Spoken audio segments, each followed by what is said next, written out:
in tonight with a full-on crisis in our democracy, as federal workers are literally locked out of their offices while operatives working for a private citizen essentially take over our government.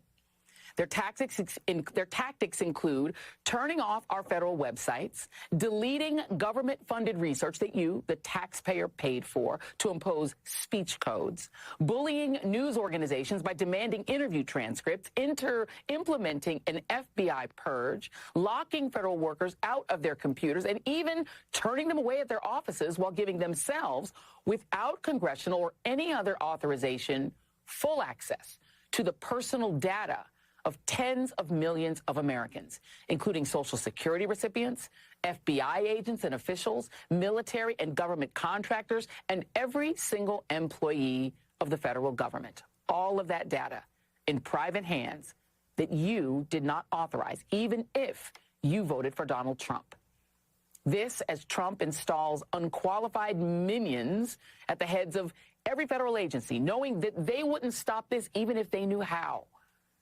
At least when he's not threatening multiple trade wars or vowing to launch a new age of American imperialism by colonizing the indigenous people of Greenland and the Panama Canal, all while congressional Democrats issue strongly worded letters, plus holding a press conference today, and congressional Republicans sit back and let the federal government they work for collapse all around them, while they occasionally beg Trump for tariff mercy for their states. USAID has always been akin to Voice of America with money, right? So they go in, they do nation building, they do propaganda, but they do it through these agencies that they're funneling money through. So it's become like a gigantic money laundering scheme, right?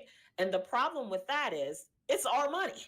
It's our money. And I don't care if the children in, Quebecistan don't have teddy bears. I don't care. That's not my point.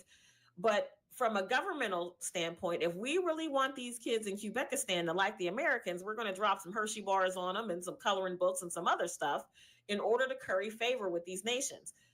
The problem with that is it's not working. We're not currying favor with any of these nations. Buying condoms for people in Gaza has not made the people in Gaza like us. It doesn't work when you're buying friends. And then it became a political slush fund.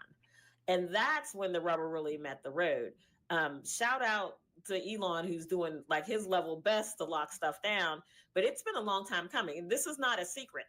People around the swamp have long known that this is where, certain wink, wink, nod, nod NGOs get large checks to do very little, if any, work. Yeah. What's happening at USAID and how the affects the church? Well, look, my frustration with USAID goes back to my time in Congress. It's a completely unresponsive agency. It's supposed to respond to policy directives of the State Department, and it refuses to do so.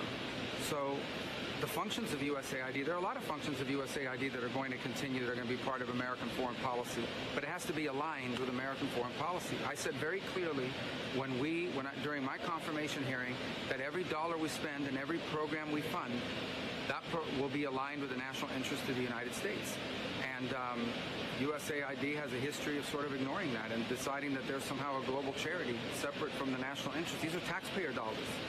And so I'm very troubled by these reports that they've been unwilling to cooperate with people who are asking simple questions about what does this program do, who gets the money, who are our contractors, who's funded. And that sort of level of insubordination makes it impossible to conduct the sort of mature and serious review that I think foreign aid writ large should have.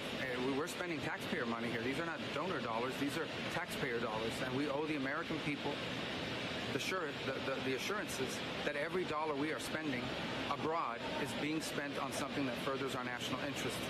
And so far, a lot of the people that work at USAID have just simply refused to cooperate. Are you